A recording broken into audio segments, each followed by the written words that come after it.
최근에 우리 나누는 시간에 바라보기, 되어보기 이런 용어를 많이 사용을 했어요.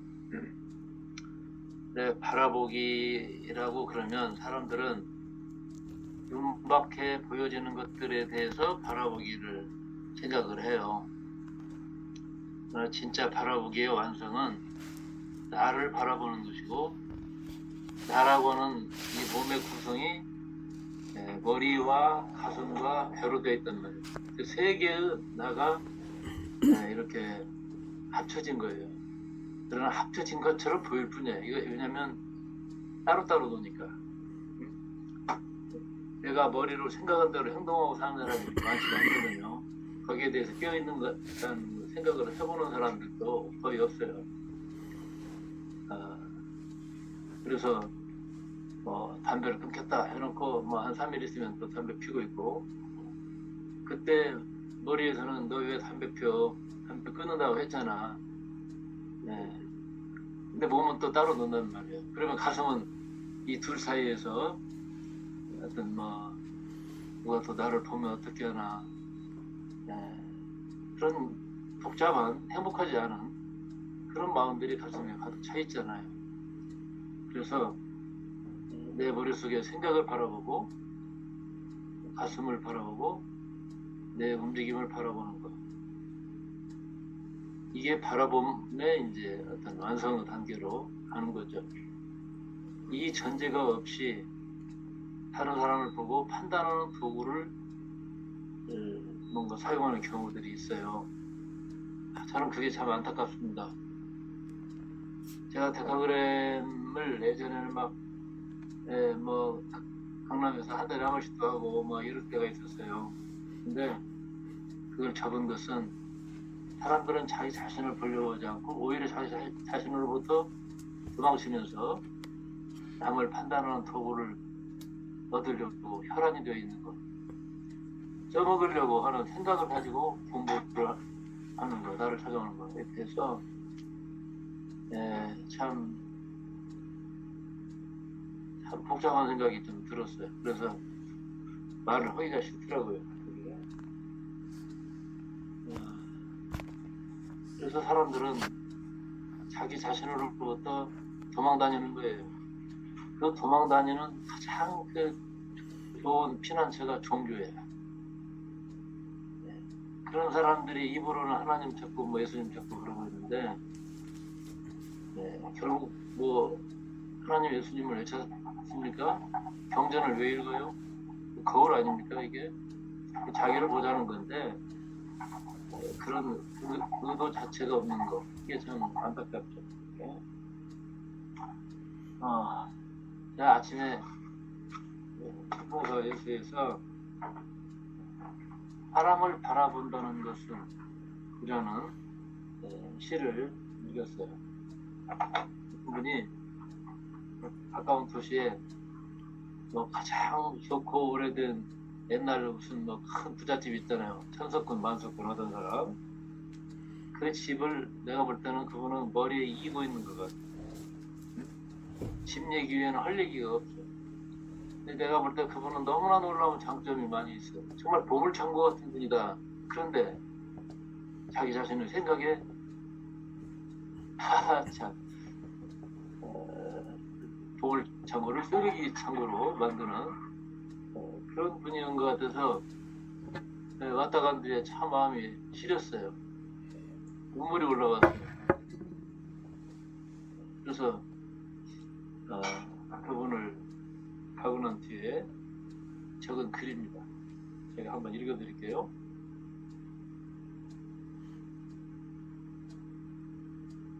사람을 바라본다는 것은 사람을 바라보고 있으면 그 사람이 보여. 그의 발자국들이, 그의 가슴 못자국들이 가난과 폭력 속에서 뭉개진 재능과 꿈이 보여. 나는 이게 힘들어. 내 소름과 그 사람의 소름이 섞이는 것은 더욱 서러운 일. 사람을 바라본다는 것은 내 가슴이 공명하는 것, 그의 눈물, 그의 빛깔이 되는 것. 그런데 내가 왜 이러지? 이렇게 써놨습니다. 근데 또 생각이 또 계속 이어져서 하나 더 썼어요. 내가 많이 아픈가 봐. 제목이 그렇습니다. 보물창고를 회품창고로 사용하는 사람이 오늘 찾아왔습니다. 자신의 완고한 껍질을 깨뜨리라는 영혼의 소리를 그나마 듣기 시작해서 다행입니다. 그런 사람이 왔다 간 뒤에는 눈물이 올라옵니다. 내가 그렇게 살았던 세월의 눈물이. 그런데 오늘은 심하네. 내가 아무래도 많이 아픈가 봐. 이렇게 써놨네요.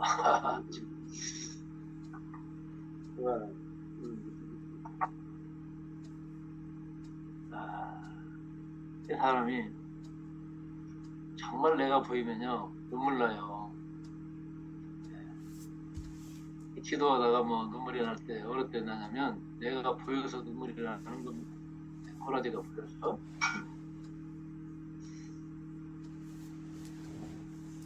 얘기가 세면 안 되겠죠? 오늘하고 내일은 간뇌 얘기를 할 겁니다. 간뇌. 이 간자가 사이간자예요. 뇌와 뇌 사이에 있는 뇌. 이게 이제 간뇌인데, 위에 대뇌가 있고 아래 세뇌가 있고 그 사이, 네? 또 그 옆에는 중뇌가 있죠. 그래서 이 시상 또는 시상하부라고 말해지는 뇌의 가장 깊은 중심에 이 간뇌가 있습니다. 저는 이 간뇌를 만나고 나서 참으로 감격스러웠어요. 내가 인간으로 태어난 것에 대한 감격이 있었어요. 저는 이 간뇌에 대해서 적기 시작할 때 3일간 금식했습니다.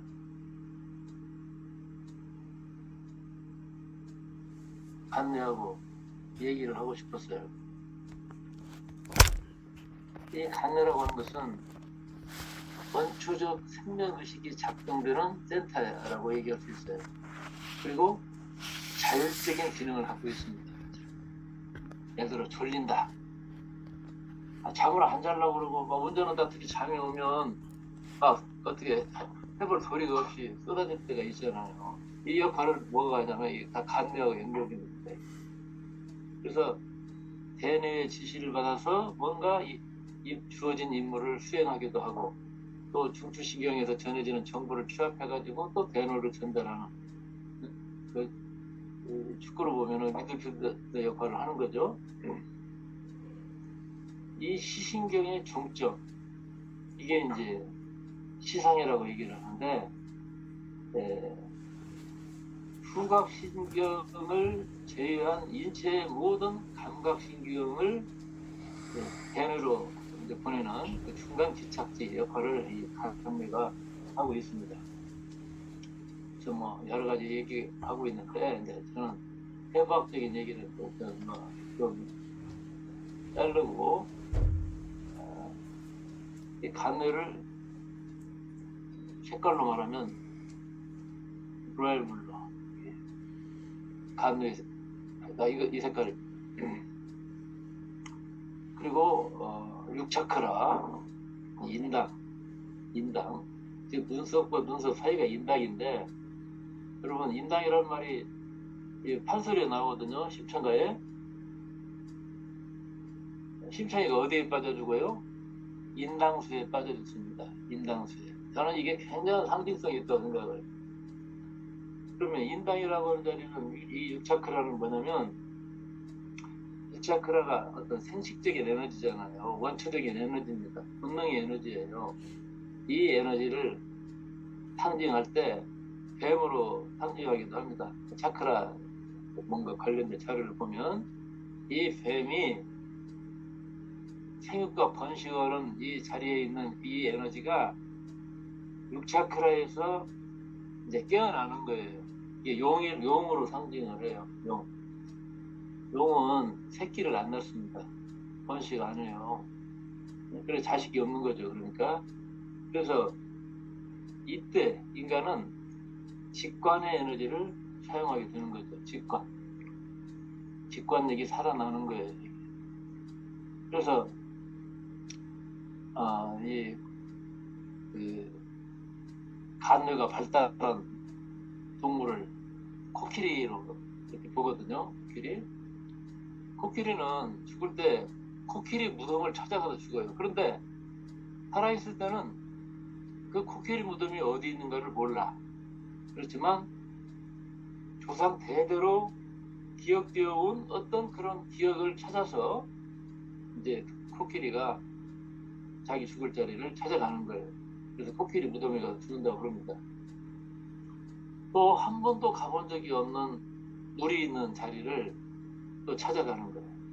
그것은 뭐라 그럴까, 간뇌의 기억이에요. 가장 원초적인 기억이에요. 그래서 심리학에서는 파충류의 뇌라고 주장하는 사람도 있습니다. 좀 지나친 것 같고, 어찌됐건 간뇌가 발달한 동물, 또 그 무슨 물고기에도 있죠. 연어가 자기가 태어난 그 뭔가 강에서 출발을 해가지고 먼 바다를 돌고 돌아서 나중에 죽을 자리를 찾아서 알을 낳기 위해서 물려오잖아요. 뭐 영상을 통해서 많이 보셨을 거예요. 내가 태어난 곳을 어떻게 알아? 그냥 무슨 대뇌의 기억으로는 찾아갈 수가 없죠. 조상들이 기억했던 원형적 기억을 간뇌가 담고 있어요. 우리 인간도 마찬가지입니다. 그래서 깊은 명상으로 들어가다 보면 전혀 다른 세상들을 봐. 꿈을 통해서도 보지만 이게 그래서 원형적 기억이라고 하는 것이 엄청난 기억이 있는데, 그 이제 융이라고 하는 심리학자 정신과 의사는 그 세계에서는 원형적 기억의 의식에서는 인류가 하나로 통하고 있다. 하나의 기억을 가지고 있다. 뭐 이런 얘기까지 하고 있어요. 간뇌가 이제 과부하가 걸리면 건망증이 걸린답니다. 나이 먹으면 이제 건망증이 오기도 하지만 이 건망증과도 연결이 돼 있어요. 이게. 자, 살다 보면 충격적 경험을 해요. 요즘에 우리도 좀 그런 경향성이 있는데, 근데 이 충격적 경험이라는 건 뭐예요? 내가 감당할 수 있는 능력을 초과할 때 나타나는 증세가 있잖아요. 그걸 이제 심리치료에서는 유상후 스트레스 장애, 약자로 PTSD라고 그러는데요. 이런 용어들이 있습니다. 이런 부분이 특히 요즘에 많이 대두가 되고 있어요. 상담가들이 SP라든지 이런 스트레스, 이런 이 장애, 이거에 대해서 많이 공부하고 있고, 또 국가가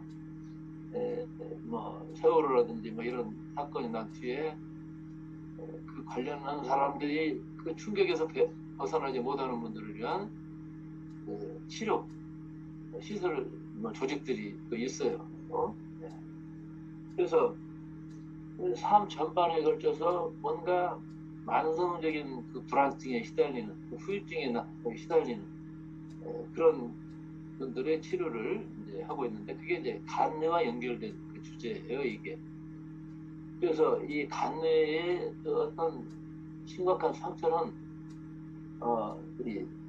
아주 힘들게 이렇게 출산하는 과정, 이때 뇌가 손상되기도 하고 그러거든요, 이게. 그래서 그 기억이 그 태아가 얼마나 살기 위해서 막 숨이 조여오고 그럴 때 몸부림쳤겠어요, 이게. 그래서 이 출산 과정, 전쟁이라든지 고문이라든지 또 최근에 화재, 촛불 이런 사고들, 또 크게 병을 앓고 났다든지 이런 것들은 간뇌에 굉장한 충격을 주게 되겠죠, 이게. 제가 이제 성격에 대한 그런 작업을 하다 보니까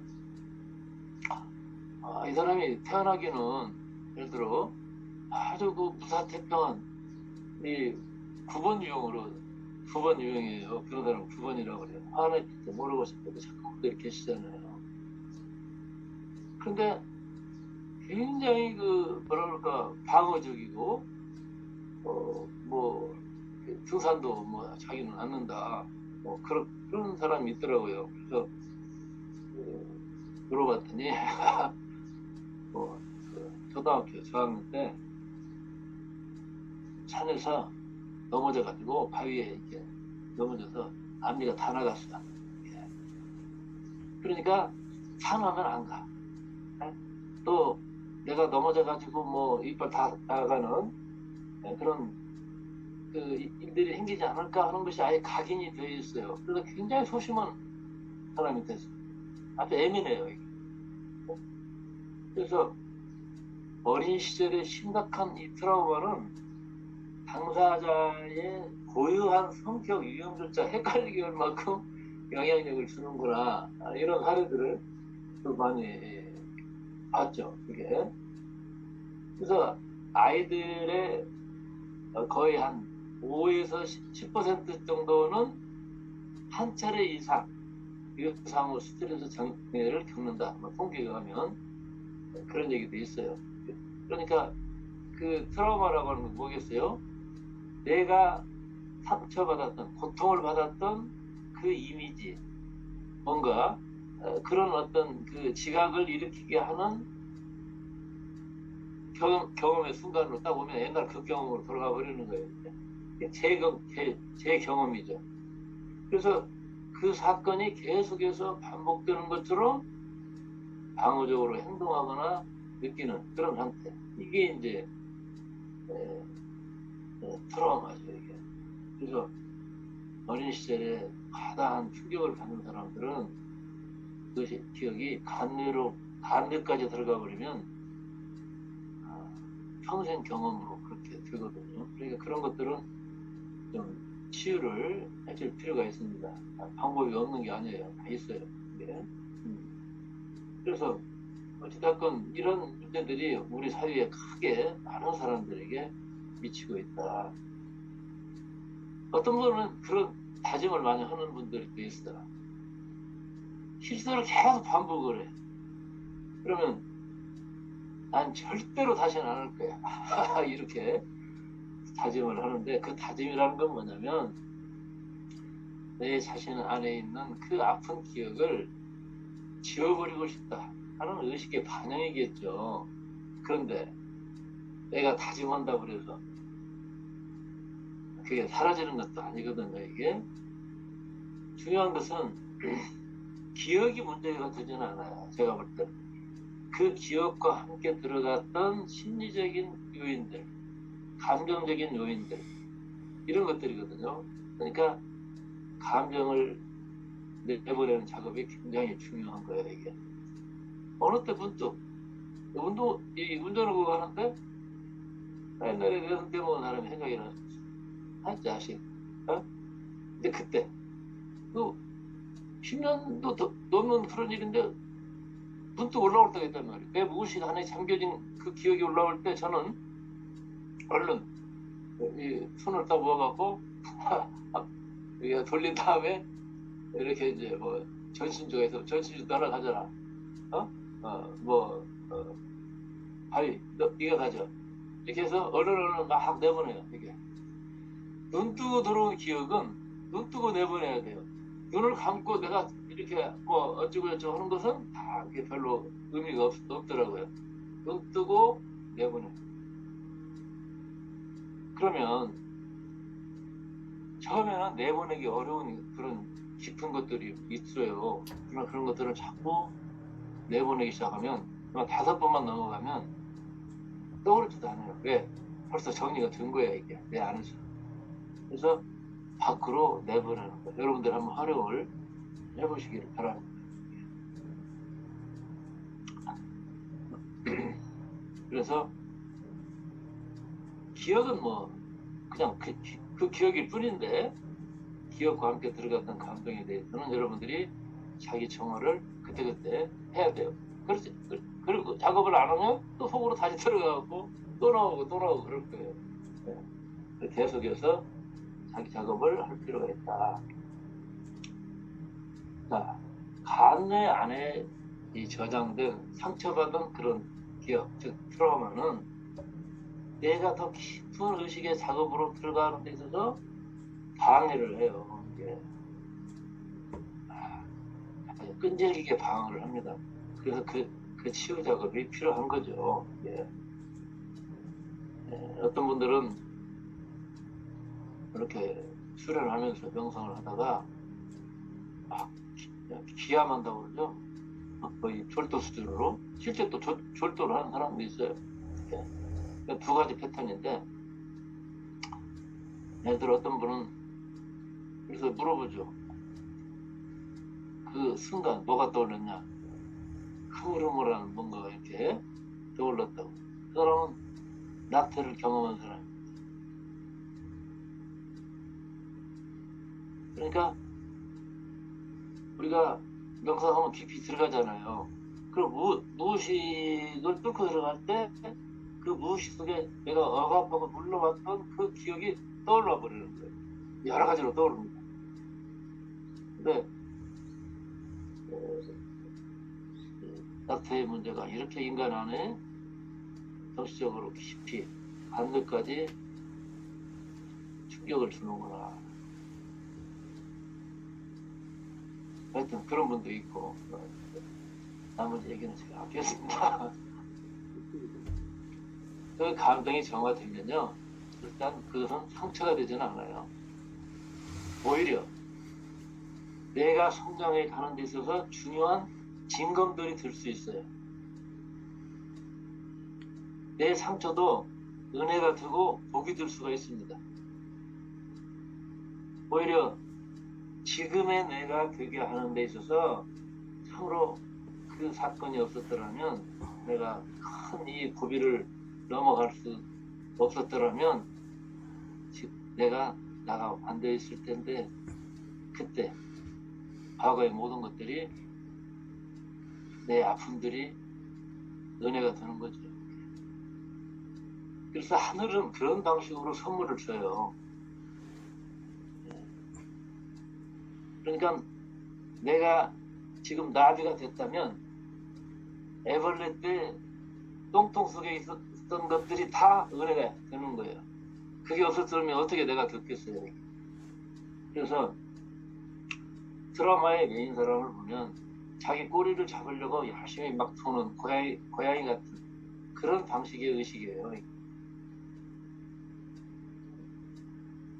나를 떠나려고 하지 않는 어떤 끈질긴 에고를 이해하고 극복하는 것은 이렇게 호락호락한 문제는 아니지만 그러나 용기를 내서 뭐 그 전문가의 도움을 받든지 깊은 의식의 치유가 일어날 때 우리는 그만큼 성장할 수가 있고 변형이 일어날 수가 있다. 인간은 기억을 떠올리면은 너무 아픈 기억이니까 상처니까 그걸 지워버리고 싶어해요. 예? 그 교육학자 중에 삐아제라는 사람이 있어요. 이 사람이 무슨 얘기를 하고 있냐면 사람들은 3살 이전의 기억을 하지 못한다. 3살 이전. 여러분들 혹시 기억하시는 분 계시나요? 간혹 있어요. 또. 왜 그러냐면 그 편안했던 어머니의 몸 안에 있을 때 이제 잘 보호받고 있었는데 갑자기 특히 이제 뭐 산부인과에 태어난 애기들은 더 심하겠죠. 그래서 그런 그 심각한 폭력적인 분위기 속에서 이제 요즘에 뭐 이렇게 많이 태어나고 있잖아요. 그리고 엄마가 그 박동소리 신랑 박동소리를 들었는데 갑자기 이렇게 뛰어서 어디로 막 갖다 놓고 이러면 얼마나 위협을 느꼈겠어요. 공포죠. 그래서 가장 심각한 공포를 겪었던 이 보호받지 못했던 그 3살까지의 기억을 사람들은 아예 그냥 떠올리고 싶지가 않다는 거예요. 그래서 기억이 없어서가 아니라 기억을 하지 않는다, 하지 못한다. 이렇게 얘기를 하고 있거든요. 여러분들 오늘 명상을 하시다가 뭔가 어떤 불편한 것들이 올라왔을 때 바로 눈 뜨시고 내보내시고 다시 들어가셔요. 예. 그 상황이 어떤 상황이든 올라온 의식의 영역으로 올라온 그 여러분의 아픈 뭐 감정이나 이런 것들이 있다면 올라오는 대로 내보내는 거예요. 예. 또 시간이 여기까지 왔네요. 갈 길이 아픈데.